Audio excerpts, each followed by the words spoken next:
baru di tepi sungai Kalimantan.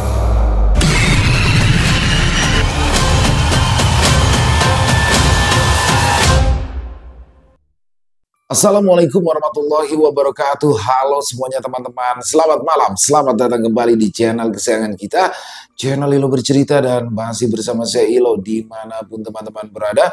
Semoga teman-teman selalu dalam keadaan sehat walafiat tanpa kekurangan satu apapun, amin amin ya robbal alamin. Dan pada kesempatan yang baik ini saya akan membawakan satu kisah dari Saujana Story. Wow, penulis asal Kalimantan Timur, dan kisah kali ini akan menceritakan tentang keluarga Pak Husin yang baru pindah dan baru menempati rumah barunya yang ada di Kalimantan Timur di dekat sungai. Waduh, kejadian apa yang terjadi di sana? Kejadian apa yang meneror keluarga Pak Husin?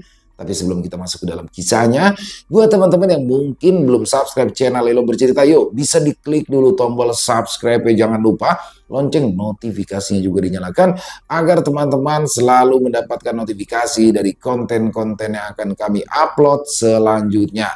Dan untuk channel Ilo Bercerita ini kami upload setiap hari teman-teman ya, setiap malam jam 7 malam waktu Indonesia bagian Barat. Oke, nggak pakai berlama-lama lagi, pasti udah nggak sabaran kan untuk masuk ke dalam kisahnya. Kita langsung saja masuk ke dalam kisahnya, kita berangkat ke Kalimantan Timur. Malam terasa riuh. Seluruh anggota keluarga tengah berkumpul di ruang tamu rumah yang lebarnya hanya 4 meter. Rumah itu terasa begitu sempit dengan anggota keluarga yang banyak, ditambah lingkungan yang seringkali terasa begitu rawan. Penjudi, pencuri, dan para lelaki yang senantiasa berdiri di sudut jalan untuk memanggil mereka yang ingin membeli bubuk putih yang membuat adiksi. Malam ini mereka semua berkumpul untuk membicarakan rencana kepindahan. Ya, Husin baru saja pensiun dari tempatnya bekerja dan mengalokasikan dana pensiunnya untuk membeli rumah baru yang lebih besar di lingkungan yang lain. Husin dan Harti sudah merasa begitu lelah dan juga jengah karena sewindu terakhir kondisi di lingkungan itu makin tereskalasi. Banyak orang tadi kenal berdiri di sudut untuk menjual barang haram. Banyak penggerebekan dan suara letusan senjata yang membuat tempat itu menjadi sepi selama 2 hari. Kemudian semua itu akan kembali berulang, seolah itu adalah siklus yang tak mungkin dihentikan. Semua anak di keluarga Husin dan Harti tidak diperbolehkan merantau. Hanya anak tengah mereka yang seorang perempuan yang sempat keluar dari rumah karena diajak merantau oleh mantan suaminya. Selebihnya, 2 anak lelakinya sama sekali tidak diperbolehkan merantau, meski anak pertama mereka sangat jarang pulang. Dengan anggota keluarga sebanyak itu, mereka butuh hunian yang lebih nyaman. Ditambah dengan adanya cucu pertama mereka yang masih dalam masa pertumbuhan dan membutuhkan banyak ruang gerak. Lingkungan yang tidak kondusif dan banyak hal yang negatif semakin membuat mereka ingin segera pindah. 26 tahun berada di lingkungan itu rasanya sudah lebih dari cukup. Berbulan-bulan berlalu, proses renovasi dilakukan dengan bantuan kakak dan adik ipar Harti yang merupakan seorang mandor proyek. Mereka berpikir rasanya begitu sayang jika proyek ini ditangani oleh orang lain, sementara ada keluarga yang bisa mengerjakan. Meski prosesnya terasa lebih lama, namun keadaan rumah berangsur sesuai dengan keinginan Harti. Rumah berukuran 8 kali 20 meter itu bertransformasi menjadi tempat hunian yang sangat layak huni. Dengan dinding-dinding beton berlantai 2, pagar tinggi dipasang sesuai dengan saran para tetangga karena lingkungan di tempat itu begitu sepi selepas maghrib. Meski rumah itu sudah siap ditinggali, namun Harti masih menunggu waktu yang tepat. Sebagai orang Jawa yang tinggal di Kalimantan, ia masih memegang perhitungan weton dan neptu dalam melakukan apapun, termasuk menentukan hari kepindahan rumah. Siang sudah meninggi, satu unit mobil bak terbuka berhenti di depan rumah dengan jalanan sempit. Terpaksa, salah satu anggota keluarga ditugaskan untuk mengatur lalu lintas agar jalanan itu tetap bisa dilewati meski harus bergantian. Satu persatu barang dinaikkan, disusun sedemikian rupa sehingga bisa ditempati banyak muatan. Akmal masih merasa bingung. Apakah benar mereka akan pindah hari ini? Rasanya tak ada obrolan, semua terasa tiba-tiba.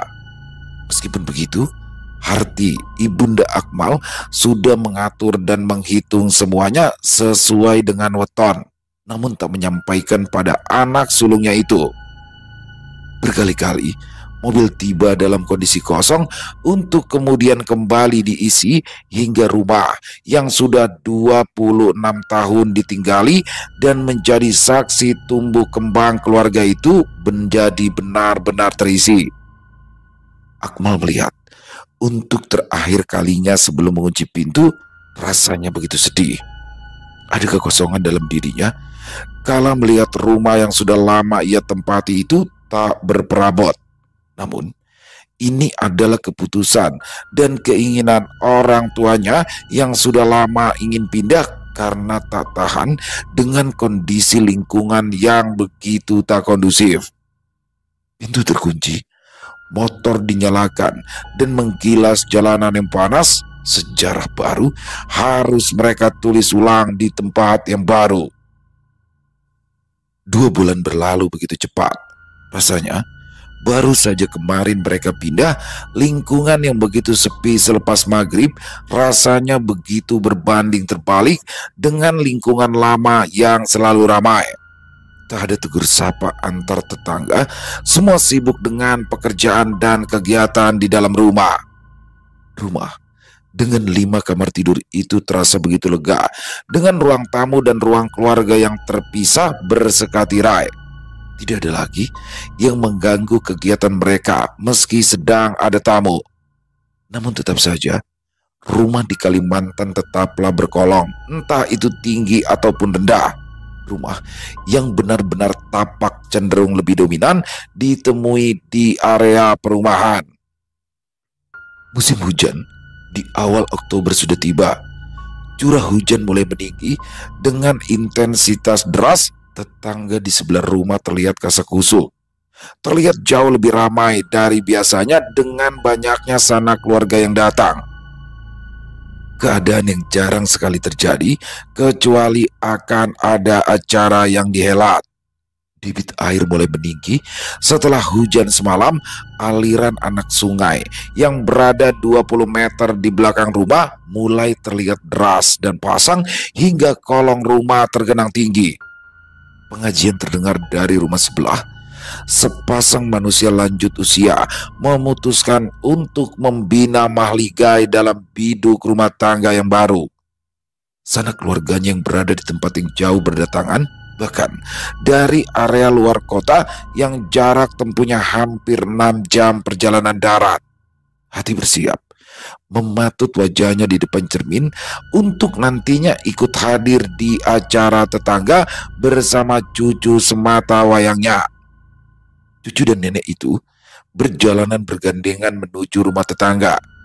Amplop diberikan sambil bersalaman, ucapan selamat berbahagia pun tak lupa diaturkan.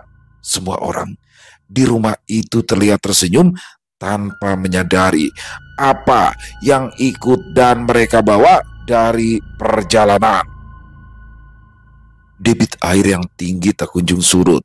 Hujan masih terus mengguyur di kala malam. Akmal sedikit khawatir karena bisa menjadi banyak nyamuk karena genangan yang tak kunjung turun. Ditambah cuaca Kalimantan yang seringkali tak menentu dengan pergantian panas dan hujan menjadi rawan membawa penyakit. Benar saja, ia merasa panas dingin yang tak biasa. Ditambah keponakannya yang tiba-tiba terserang demam panas tinggi. Adiknya, yang seorang ibu tunggal dan seorang karyawan, mau tak mau harus meninggalkan anaknya yang baru berusia 6 tahun pada ibunya. Harti merasa ada yang tidak beres. Dia memang sensitif dengan hal-hal supranatural meski tak bisa melihat cucunya yang kerap menangis tanpa air mata sambil menunjuk tumpukan boneka membuatnya berpikir bahwa yang sedang dialami bukanlah hal yang wajar dan medis. Dia masih menyimpan dan memperhatikan. Ditambah lidah, anak keduanya sudah membawa sang cucu ke dokter dan sudah diberikan obat penurun panas. Harti tak sadar, semakin lama ia mencari bantuan, maka semuanya akan semakin runyam. Akmal sedang berada di kamarnya yang berada di lantai 2. Kamar yang bersebelahan dengan adik bungsunya. Keduanya memang sepakat untuk membangun kamar di lantai 2 karena tak ingin tidur mereka terganggu oleh kedatangan tamu atau suara kicau burung peliharaan sang ayah yang jumlahnya puluhan. Adik Akmal yang merupakan seorang security kerap tak berada di rumah setidaknya selama 12 jam. Kondisi itu membuatnya kerap berada di lantai 2 sendirian tanpa seorang pun. Kamar dan lantai 2 sudah seperti tempat bersembunyi bagi mereka, di mana sang ayah sangat jarang naik terkecuali menaruh beberapa barang yang tak dipakai di seberang kamar. Ibunya pun tak ada niat untuk naik karena takut ketinggian dan merasa tangganya terlalu curam. Praktis, tempat itu hanya dihuni mereka berdua. Malam meninggi, sudah lewat pukul 11 mendekati tengah malam. Ganda sudah berangkat sedari pukul 7 kurang untuk dinas dan akan pulang pukul 7 pagi nanti. Dalam kesibukannya mengerjakan desain pesanan dari internet ditemani lagu favorit, Akmal tenggelam dalam goresan-goresan yang terlihat di layar komputernya. Segelas kopi yang tak lagi panas sudah habis setengah, namun pekerjaannya belum juga tuntas. Menyatukan garis-garis kecil hingga menjadi sebuah gambar utuh memang membutuhkan waktu yang lama. Dalam kesibukan dan konsentrasinya, Akmal merasa ada getaran di lantai kamarnya yang berbahan kayu. Getaran-getaran yang biasanya menjadi tanda bahwa sang adik sedang berjalan menuju atau keluar dari kamar. Namun rasanya begitu aneh, sang adik sedang tak berada di rumah. Sementara itu, ayahnya tak mungkin naik ke lantai atas tanpa ada hal yang penting pun. Biasanya sang ayah akan menelpon jika ada yang harus ia lakukan. Akmal menghentikan sejenak kegiatannya, mencopot sepasang earphone yang menyumpal telinganya. Dia menajamkan indera, berusaha mencerna apa yang sebelumnya terasa. Benar, ada pergerakan di luar, ditandai dengan lantai yang berdecit dan sedikit bergetar di bawah kakinya. Akmal beranjak, ia berdiri dan meraih gagang pintu yang tak jauh dari meja kerjanya. Gagang pintu diputar, pintu terbuka, ia berdiri di ambang sambil menoleh ke kiri dan ke kanan. Dia bahkan menempelkan telinganya ke pintu kamar sang adik yang berada di sebelah. Tak ada getaran kipas angin dinding. Sejenak ia merasa aneh, namun akhirnya ia menafikan perasaannya dan beranggapan bahwa tadi ia hanya berhalusinasi karena terlalu lelah berkonsentrasi. Di lantai bawah, keponakannya terdengar terus menangis sambil diasuh oleh sang ibu. Tak biasanya, keponakannya itu rewel hingga menangis meraung tanpa air mata. Akmal memutuskan untuk menekan tombol kontrol dan S untuk menyimpan file pekerjaannya dan memutuskan untuk ke lantai 1. Dia menggendong keponakannya itu karena ibu dan adiknya sudah lelah dan kewalahan. "Aja kenapa?" tanya Akmal sambil menggendong keponakannya itu. Gadis itu masih terus menangis sambil menunjuk tumpukan boneka di atas lemari dengan gambar karakter kartun. Itu ngajak Aca main terus, jawabnya sambil sesenggukan. Akmal berusaha mengalihkan perhatiannya. Ia menggendong keponakannya itu menuju dapur dan mengambilkan es krim di lemari es. Namun, belum lagi ia membuka freezer, keponakannya kembali menunjuk sudut terjauh yang berbatasan dengan dinding kamar mandi. "Nyon ke situ takut, ada yang manggil-manggil Aca, kepalanya gundul," ucapnya lagi.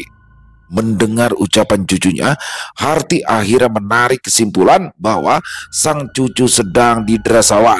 Entah apa yang akhirnya menyerang sang cucu, namun dia harus mencarikan bantuan dari orang yang paham dengan hal-hal supranatural. Malam yang harusnya tenang menjadi ajang begadang demi menemani sang bocah yang terus-menerus rewel dan ketakutan. Dia tidak ingin tidur di kamarnya bersama sang ibu. Dia juga tak bisa digendong dan diajak mengitari rumah agar lelah. Dengan terpaksa, sang nenek harus mengalah dan menemani sang cucu yang ikut tidur di kamarnya, meski harus terpaksa terus terjaga. Kondisi rumah akhirnya berangsur tenang menjelang subuh saat suara tarhim pertama berkumandang. Akmal akhirnya bisa terpejam. Saat pekerjaannya sudah rampung, rumah itu akhirnya hening. Meski teror sebenarnya belum berakhir, bahkan baru dimulai. Hujan kembali turun dengan deras. Sementara air di kolong rumah belum turun sama sekali, debit air hujan yang begitu deras membuat sungai meluap dan membanjiri jalanan di depan rumah. Beberapa tetangga bahkan mengungsikan sepeda motor mereka agar mesinnya tak terendam. Tak ada kegiatan. Jalanan di gang itu begitu sepi, di mana-mana semua warganya berada di dalam rumah. Karena hujan yang deras ini pula yang membuat rencana Harti untuk membawa cucunya berobat berujung batal. Semesta seolah sedang tidak memberikan restu, dan Harti berharap semoga sore nanti hujan benar-benar berhenti sehingga ia bisa pergi. 2 jam berlalu, namun belum ada tanda-tanda akan reda. Senja tiba lebih cepat dari yang diduga. Hari terasa lebih cepat gelap karena mendung yang mengkantung tebal. Suara azan sudah berkumandang dari kejauhan. Pergantian gelap dan terang sudah menjelang, sebuah waktu pergantian yang menjadi perbatasan antara yang nyata dan yang tak kasat mata. Suhu tubuh Aca yang tadinya sudah turun kembali naik, dahi dan lehernya kembali menghangat dan terus meninggi. Anak itu kembali rewel, seolah ada yang membuatnya terus menangis. "Mal, tolong itu boneka disingkirkan saja. Taruh di atas lemari belakang," pinta Harti pada Akmal yang baru saja selesai makan di depan TV. Akmal yang baru saja mencuci tangannya langsung mengambil plastik kuning besar dan memasukkan puluhan boneka ke dalamnya. Benda-benda empuk itu langsung ditaruh di kamar belakang yang dijadikan tempat penyimpanan pakaian dan lemari. Boneka sudah disingkirkan, namun tangisan masih saja terdengar dan tak kunjung mereda. Anak itu bahkan masih terus menunjuk ke arah atas lemari yang di belakangnya terdapat jendela tanpa tirai. Kembali, ia tak mau masuk ke kamarnya dan memilih untuk terus memeluk sang nenek di ruang keluarga. "Pak, coba ke rumah KRT, minta air. Anak ini tidak bisa kayak gini terus. Kayaknya sawan ini," pinta Harti pada Husin yang tak bisa berbuat apa-apa. Lelaki berusia 60 tahun itu lantas beranjak dari duduknya dan memakai jas hujan. Tanpa banyak bicara, ia langsung berangkat untuk memintakan air doa pada salah seorang kenalannya. Menjelang pukul 10, Husin akhirnya tiba sambil menenteng sebotol besar air mineral yang segelnya sudah dibuka. Dia langsung menaruh botol itu dan mencuci kakinya di kamar mandi. Nantinya ia akan kembali sembari mengambil gelas. "Ini, Aca minum dulu ya," ucap Husin setelah menuangkan air dari botol. Ia membacakan doa dan langsung meminumkan air itu pada cucunya. Ia juga menumpahkan sedikit ke telapak tangan dan menyeka wajah, kepala, leher, hingga punggung sang cucu. Gadis itu mendadak tenang. Ia tak lagi menangis meski masih terus bergelung di pelukan sang nenek. Sementara itu di lantai 2, Akmal yang sedang bekerja kembali merasakan pergerakan di depan kamarnya. Langkah berat terasa menggoyangkan lantai yang berbahan kayu. Lelaki itu menghentikan sejenak kegiatannya dan memusatkan indera. Ya, dia memang merasakan getaran langkah berat dari luar kamarnya. Hujan yang mulai reda membuat malam menjadi begitu dingin menusuk. Rasanya begitu sepi. Dia sedang berada di keheningan total. Akmal menoleh, mendongakkan kepala, menatap lampu kala benda bercahaya itu tiba-tiba berkedip seolah kehilangan daya. Bulu halus di tengkuknya mendadak meremang, terus naik hingga terasa di puncak kepalanya. Akmal faham bahwa keadaan sedang tidak baik-baik saja. Dia memang bukan orang yang sensitif, namun ia masih bisa merasakan dan terkadang mampu membaui kehadiran mereka yang tak kasat mata. Entah itu sebuah anugerah atau justru kesialan, namun ia seringkali berada dalam kondisi di mana kejadian horor tengah berlaku meski tak bisa melihat dengan mata kepalanya sendiri. Dan malam ini semua kembali terulang. Ia merasa kehadiran sesuatu yang sudah tentu bukan manusia. Lampu mendadak padam. Ia beranjak dari tempat duduknya sambil menyalakan senter dari ponselnya. Dia mengintip ke jendela yang berada di belakang punggungnya saat bekerja. Rumah tetangga juga gelap. Pemadaman yang begitu tiba-tiba tengah berlangsung di saat yang tak tepat sama sekali. Udara yang dingin tiba-tiba mengalami kenaikan suhu. Rasanya mendadak gerah dan panas. Akmal langsung melangkahkan kakinya menuju pintu untuk turun ke ruang keluarga. Ceklek, gagang pintu diputar. Akmal mendadak berdiri diam saat hendak melangkahkan kakinya melewati ambang pintu. Di depannya, dia bisa melihat sesuatu yang transparan sedang berdiri di sudut dekat pagar tangga tepat di seberang pintu kamar adiknya. Akmal terdiam. Ya, dia bisa melihat sesosok wanita dengan wajah yang buram tengah menggeliat pelan sembari menatapnya. Tidak ada tangan, tidak ada kaki yang terlihat. Gerakan dan gestur tubuh yang tak kasat itu justru seperti sesosok ular berkepala manusia yang tengah menggeliat bebas menunjukkan eksistensinya. Akmal berusaha membacakan doa dalam hatinya, sembari terus menatap tanpa bisa memalingkan pandangannya. Kakinya terasa terpatri di lantai. Dari segala pengalamannya dengan hal gaib, inilah yang paling dekat. Dia berdiri berhadapan tak kurang dari 3 meter. Akmal berusaha meneguhkan keberanian dan hatinya, namun ia tetaplah manusia biasa yang bisa merasakan ketakutan. Keberaniannya perlahan runtuh kala sosok itu justru terlihat semakin nyata dan memadat. Wajah yang keriput, rambut panjang hingga lantai dengan seringai lebar menampakkan gigi-gigi yang tajam dengan cairan merah yang membanjiri mulut.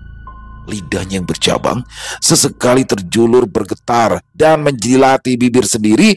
Keberanian Akmal benar-benar runtuh. Dengan sekuat tenaga, ia langsung memalingkan wajah dan melangkahkan kakinya menuruni tangga dengan setengah berlari. Hampir saja kakinya salah memijak. Beruntung, cengkraman tangannya masih mencegahnya jatuh terjerembab. Ia berusaha bersikap biasa. Rasanya ia tak perlu menceritakan apa yang barusan ia alami. Ditambah kondisi masih terasa genting. Dengan kegelapan total yang menyelimuti rumah, dia melangkah berjingkat cepat, berusaha menuju ruang keluarga sesegera mungkin tanpa membuat keributan. Molly dan Aca sedang tidur di depan televisi di ruang keluarga. Husin dan Harti tidur di kamar yang pintunya dibiarkan terbuka. Ibu dan anak itu tidur bersama bergelung selimut di atas karpet bulu yang empuk. Gadis kecil itu sudah tenang, tapi masih enggan berada di kamarnya sendiri. Akmal menyalakan lilin, lalu duduk di ruang tamu sembari memperhatikan rumah tetangga lewat kaca. Listrik masih padam. Kegelapan total di lingkungan itu kian terasa mencekam dengan gerimis yang tak kunjung usai. Tik, tik, tik. Tik, tik, tik. Akmal mendengar ketukan pelan, seperti kuku yang dibentur-benturkan di permukaan kaca. Dia melihat ke kaca yang dilapisi filtrase. Tak ada seorang pun. Lagi pula, tak mungkin ada yang bisa masuk karena rumah mereka dilindungi oleh pagar yang akan dikunci menjelang pukul 11 malam. Akmal berusaha menafikan apa yang ia dengar, namun suara itu kembali menyapa telinganya yang mendadak terasa tajam karena keheningan malam. Tik, tik, tik. Lelaki itu kembali menajamkan inderanya. Namun akhirnya ia menyadari bahwa suara itu bukanlah berasal dari rumah tetangga ataupun teras. Suara ketukan itu justru terdengar dari area dalam rumah. Dia berjalan berjingkat mengikuti arah sumber suara. Ketukan terdengar jelas kala ia berdiri di dekat kamar keponakannya.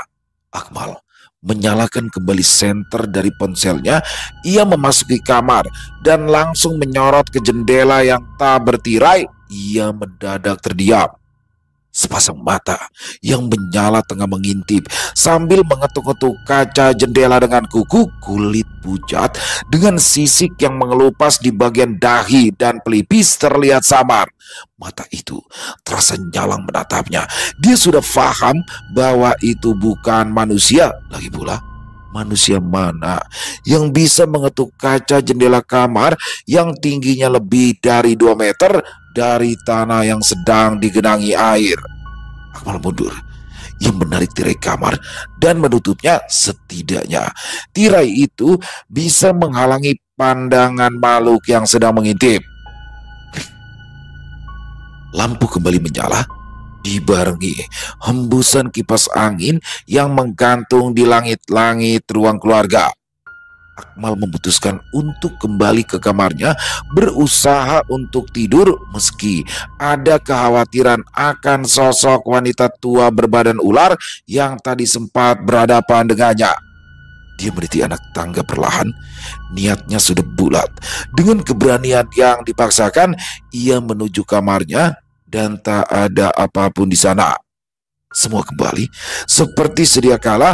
Pintu kamar kembali ia tutup. Lampu utama dimatikan. Lampu tidur ia nyalakan agar ia tak sepenuhnya diselimuti kegelapan. Dia terlelap, namun tak menyadari bahwa apa yang ia lihat malam ini bukanlah awal. Sesuatu tengah menunggu untuk masuk ke rumah. Air keruh membanjiri jalanan dan hampir naik ke teras. Husin dan Harti memutuskan untuk membawa cucu mereka menemui kenalan mereka yang paham tentang hal supranatural. Seseorang yang semalam didatangi Husin untuk meminta air doa. Jalanan di Samarinda terasa begitu macet karena terjadi banjir di beberapa ruas jalan. Jarak tempuh mereka tak lebih dari 3 kilometer dengan sepeda motor. Namun waktu yang mereka butuhkan hampir 1 jam. "Assalamualaikum," ucap Husin kala motor mereka sudah diparkir. "Waalaikumsalam," jawab seorang lelaki yang mengenakan kaos lengan panjang dengan sarung dan kopiah. "Pak Husin, ayo masuk," ajaknya pada Husin, Harti dan cucu mereka. Lelaki yang merupakan ketua RT itu menatap lekat cucu Husin seolah ia sudah mengetahui masalah yang akan mereka keluhkan. Dia menarik nafas dalam, lalu dihembuskan pelan. "Sebentar ya," ucapnya kemudian meninggalkan tamunya menuju dapur. Husin dan Harti hanya diam sambil memandang satu sama lain. Aca, cucu mereka dipangku oleh Harti karena merasa tak nyaman dengan lingkungan baru yang tak ia kenal. Gadis kecil berambut keriting itu hanya diam sambil menunduk. Tangannya masih menggenggam jemari sang nenek. Sang tuan rumah pun kembali sembari membawa sebuah keranjang berisi bumbu masak, piring kecil, dan juga minyak. "Sini nak, Kai obati dulu, supaya kada diganggu lagi," ucapnya mendekati Aca yang masih berpangku pada neneknya. Harti dan Husin lantas duduk di lantai bersama Kai RT. Ia memarut kunyit yang dicampur dengan kapur. Aca dan Harti mendekat. Kemudian lelaki itu membacakan doa dan meniup campuran kapur, kunyit, dan minyak yang berada di genggaman tangannya. Ia menjumput sedikit dan langsung mengoleskan ke dahi dan tulang hidung Aca.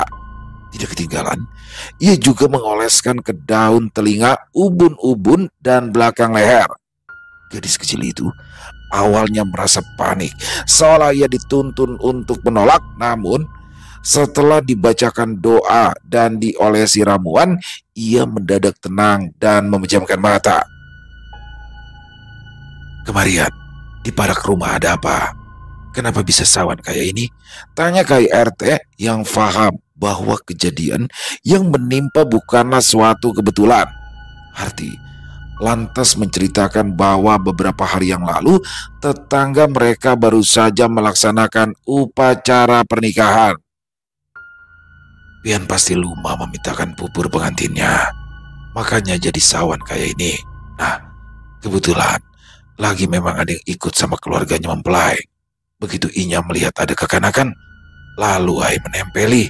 Jelasnya, memang sudah menjadi sebuah kebiasaan bahwa anak kecil selalu dimintakan bedak pengantin saat diajak menghadiri upacara pernikahan. Ditambah, keluarga mempelai yang datang dari jauh membawa sesuatu yang tak tampak mata tanpa mereka sadari. Sesuatu yang menempel dari perjalanan yang melewati hutan. "Oh, kayak itu kah, Pak? Jadi sudah kada apa-apa kah ini?" tanya Husin memastikan bahwa cucu mereka sudah sepenuhnya baik. "Baluman, di rumah Pian masih ada lagi tuh. Kena malam ulun ke sana. Pian berikan alamat saja kena," jawabnya menjelaskan bahwa masih ada gangguan lain yang menghantui rumah. Dia lantas menyodorkan kertas dan pulpen agar Husin menuliskan alamat rumah mereka. Ketika tamu itu berpamitan, mereka saling bersalaman. Satu masalah sudah selesai, namun Husin dan Harti masih merasa tak tenang kala mendengar bahwa masih ada gangguan lain di rumah mereka. Sore digeser senja kemerahan. Hari ini tak ada hujan yang turun. Jalanan depan rumah yang tadinya terendam sudah berangsur surut, meski masih ada genangan di beberapa bagian. Suara azan sudah terdengar bersautan dari kejauhan. Lingkungan itu mendadak sepi. Tak ada orang yang berada di luar rumah. Tak ada yang melintas, seolah sama sekali tak ada kehidupan. Senja merah yang tadinya berada di atap rumah kini sudah meredup digantikan gelap yang berangsur datang.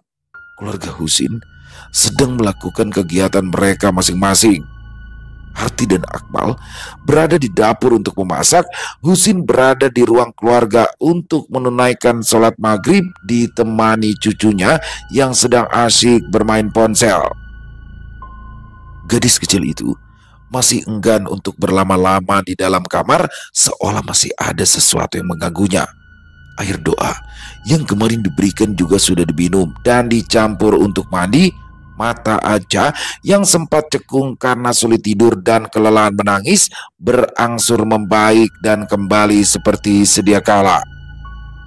Pukul 8:04, suara motor berhenti di depan rumah. Husin keluar karena tahu bahwa yang datang adalah orang yang sedang mereka tunggu. Pintu dibuka. Dia bisa melihat Kai RT sedang berdiri menghadap sisi rumahnya yang gelap. Lelaki itu sesekali menggelengkan kepalanya seolah sedang berbicara dengan seseorang dan menunjukkan rasa ketidaksetujuannya. Melihat Husin, yang berdiri di ambang pintu yang terbuka. Ia langsung mengucapkan salam dan menginjakkan kakinya ke teras.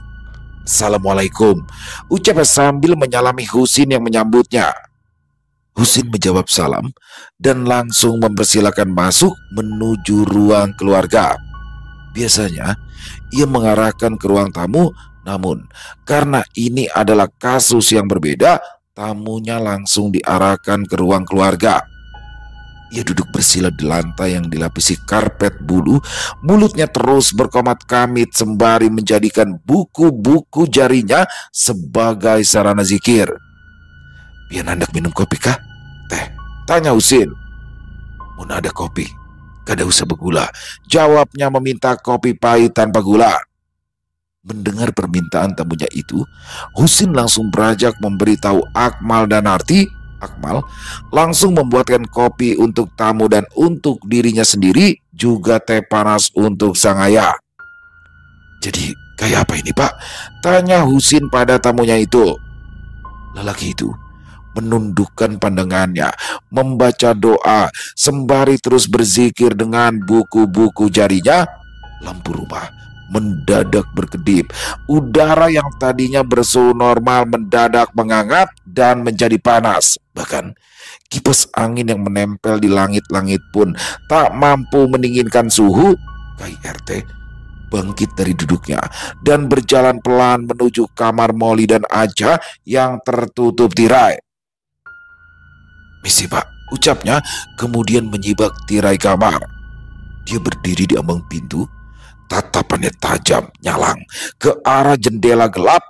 Akmal yang sudah selesai membuatkan minuman lantas menaruh nampan yang dibawanya dekat dinding di seberang kamar.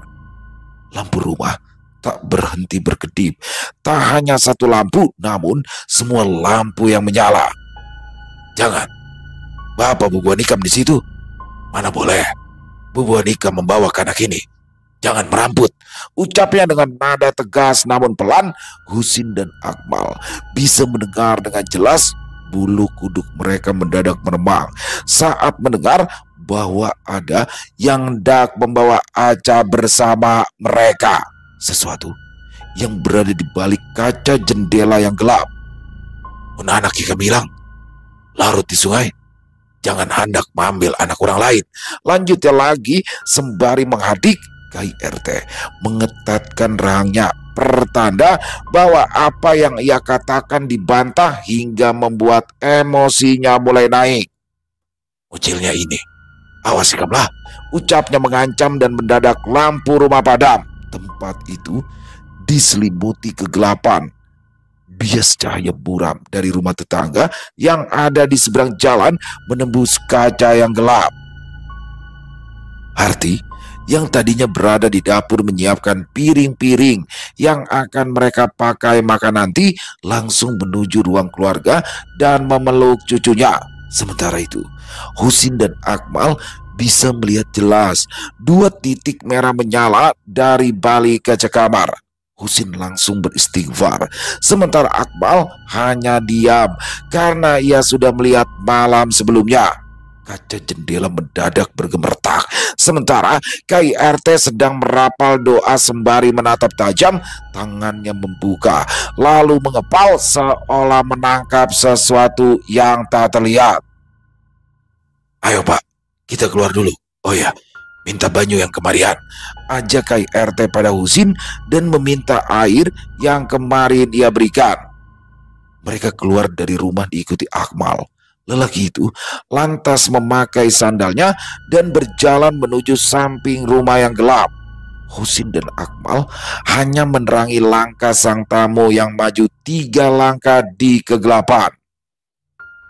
Kakinya terendam air, sarung yang ia pakai basah, ditambah lelaki itu menekuk kakinya dan mengambil sesuatu dari air yang keruh. Dia merendam tangan kanannya beberapa saat, lalu berdiri dan menggenggam sebuah belati tua dengan ukiran di gagang dan bilanya.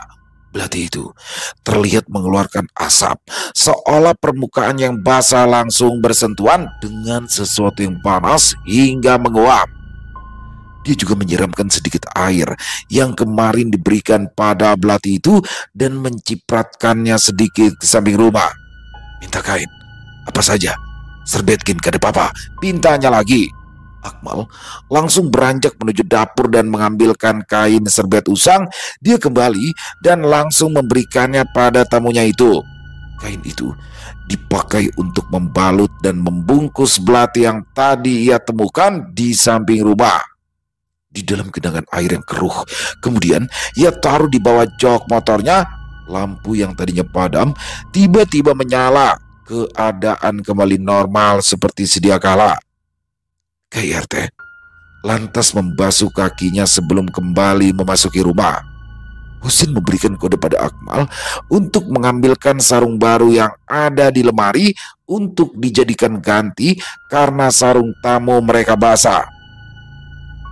Setelah mengganti sarung, mereka lantas duduk bersila untuk meminum kopi dan teh yang sudah dihidangkan. Harti pun muncul dari dapur sambil membawa makanan yang tadi ia masak bersama Akmal. Jadi, tadi kenapa Pak? Tanya Husin. Ini rasanya kebetulan yang cukup aneh. Yang pertama, cucu piantu kapidaraan karena kada dibari pupur pengantin. Terus ditempeli sama makhluk yang kada sengaja bawa tamu. Terus, kada tahu juga kenapakah ada yang sangkut di samping rumah. Rupanya, ada yang membuang barang ke sungai, terus tersangkut gara-gara air pasang. Itu di samping jendela tadi ada sepasang. Anaknya sudah larut duluan, makanya begitu melihat cucu pian, inya hendak mengambil anak. Sudah kayak itu, mucil banar kada mau diusir. Makanya akhirnya ulun tarik aja barangnya gasan dibuang ke makam. Jelasnya Husin, Harti dan Akmal lantas faham mengapa Aca bisa sampai sebegitu histerisnya. Anak sekecil itu mengalami kejadian beruntun yang sama sekali tak mereka duga. Pertama, dia sawan manten, lalu ditempeli makhluk yang ikut dari perjalanan melintasi hutan oleh tamu tetangga. Dan yang terakhir, ia juga diincar oleh sepasang makhluk aneh bermata merah yang dahulunya adalah peliharaan orang lain yang sengaja dibuang ke sungai dan tersangkut di tiang penyangga rumah saat air pasang. Keadaan Aca yang lemah seolah menjadi suar sehingga makhluk yang tadinya tidak mengganggu menjadi aktif. Kondisi rumah yang tadinya panas berubah kembali sejuk seperti sebelumnya. Wajah Aca yang sempat pucat kembali cerah seperti sebelumnya, seolah aliran darah kembali lancar. Mereka semua pun lantas makan bersama, menikmati hidangan yang sudah disiapkan oleh Harti. KIRT juga berpesan agar air yang ia berikan dihabiskan oleh Aca. Malam menjadi tenang. Setelah kepulangan sang tamu yang membantu mereka, tak ada lagi gangguan dan suara di lantai 2. Derit lantai dan getaran tak lagi terasa. Semua kembali seperti sedia kala. Setidaknya selesai. Wow, luar biasa kisah dari Bang Jana. Ini ngeri banget ya teman-teman ya. Bagaimana sebuah keluarga, yaitu keluarga Pak Husin dengan istrinya Bu Harti dan anak-anaknya, dan juga ada satu cucunya. Mereka pindah ke rumah baru nih. Rumahnya berbentuk panggung. Jadi memang rumah-rumah di Kalimantan mayoritas berbentuk panggung ya. Minimal ada kolongnya tuh. Karena apa, juga dekat sungai. Jadi dikhawatirkan apabila terjadi air sungai yang meluap, rumahnya nggak kena nih, minimal atasnya. Dan di sini bagaimana 3 teror sekaligus. Wah, ngeri banget ya. Kasihan banget nih Aca nih ya. Cucu dari Pak Husin dan juga Bu Harti yang harus kena kapidaraan. Kapidaraan itu kan dalam bahasa Kalimantan teman-teman ya. Jadi mungkin kalau dalam bahasa Jawa ya mungkin ketempelan kali ya. Dan di sini untungnya KIRT atau Pak RT-nya lah ya. Pak RT-nya mau menolong mereka dan melihat bahwasanya benar dia kapidaraan karena sebelumnya sudah datang ke tempat hajatan pernikahan lalu tidak meminta pupur bedak. Jadi di kepercayaan di daerah Kalimantan Timur ya seperti itu teman-teman, kalau ada anak kecil yang dibawa ke hajatan pernikahan tuh harus minta sedikit pupur bedak dari pengantin yang menikah, pengantin cewek. Dan di sini lupa tuh ibunya tuh ya. Dan mungkin di daerah lain berbeda-beda. Tapi setahu saya memang anak kecil, terutama bayi lah ya. Bayi itu orang tua saya pernah ngomong, jangan diajak. Saya tanya kenapa nggak boleh diajak? Ya pertama bapak saya bilang, karena banyak orang. Gitu. Karena hajatan kan banyak orang, mungkin ada penyakit atau apa, ada ya anak kecil belum siap. Tapi lama kelamaan barulah ayah saya bilang bahwa yang namanya di hajatan pasti akan ada banyak yang halus-halus, karena mungkin gini ya teman-teman ya, yang namanya hajatan kan kadang ada supaya minta nggak hujan lah, supaya makanannya cukup lah, biasanya ditaruhkan sesajen dan segala macam lah. Nah, makanya itu orang tua saya dulu melarang tuh untuk bawa anak-anak cucu-cucunya ke hajatan apabila masih kecil. Nah ini sama nih kayak di Kalimantan Timur, tapi penawarnya itu tuh untuk minta pupur bedak. Nah ini saya belum tahu nih kalau saya pribadi ya. Dan ternyata bukan hanya itu aja, Aca juga kena ketempelan dari sosok gaib yang dibawa oleh besan dari hajatan itu. Karena mereka itu perjalanan ke Kalimantan Timur harus melewati hutan. Nah, diduga makhluk gaib ini terbawa dari sana dan nempel sama Aca. Belum cukup dua, masih ada satu lagi. Kan banjir ya dalam kisahnya tadi banjir. Nah, ketika banjir, ada satu barang yang dibuang. Jadi dalam artian tanda kutip ya, ini barang bertuah yang dibuang dan isinya adalah arwah seorang wanita. Wah, wanita ini meninggal karena dia mungkin bundir ya, karena dia kehilangan anaknya yang hanyut di sungai dan ingin mengambil Aca sebagai gantinya. Kan ngeri banget ya. Tapi alhamdulillah akhirnya KIRT berhasil mengusir semuanya. Dan juga akhirnya Aca bisa terbebas dari gangguan-gangguan dan rumah itu kembali bersih. Wow, luar biasa, keren, pakai banget kisahnya Bang Jana. Dan asli saya suka ya kisah-kisah dari Kalimantan ini, karena horor nggak tahu kenapa beda banget kayaknya tuh rasanya ya. Bang Jana terima kasih, ditunggu lagi kisah-kisah selanjutnya. Dan semoga kisah barusan bisa menghibur teman-teman semua ya. Para pecinta penikmat horor misteri, lebih khususnya lagi kepada para subscriber dari channel Ilo Bercerita. Buat teman-teman yang suka dengan videonya, bisa diklik tombol like-nya, tombol jempolnya, boleh juga dong dibantu di-share ya link videonya ini ke teman-teman yang lain, agar juga ikut merasa terhibur. Dan buat teman-teman mungkin yang punya komentar lain, yang punya pendapat lain tentang kisah barusan, silakan. Bisa menuliskannya di dalam kolom komentar, ataupun hanya sekedar saling menyapa. Insya Allah kami akan menjawab satu persatu. Di akhir kata, saya Ilo mengucapkan permohonan maaf apabila mungkin dalam pembawaan kisahnya barusan ada kata-kata saya yang salah, ataupun ada kata-kata saya mungkin yang kurang berkenan. Saya mohon dibukakan pintu maaf yang seluas-luasnya. Sampai berjumpa lagi di konten-konten kami selanjutnya, yang pasti tidak kalah serunya, yang pasti tidak kalah horornya. Masih bersama saya Ilo di channel Ilo Bercerita. Salam sehat selalu untuk kita semua. Wassalamualaikum warahmatullahi wabarakatuh.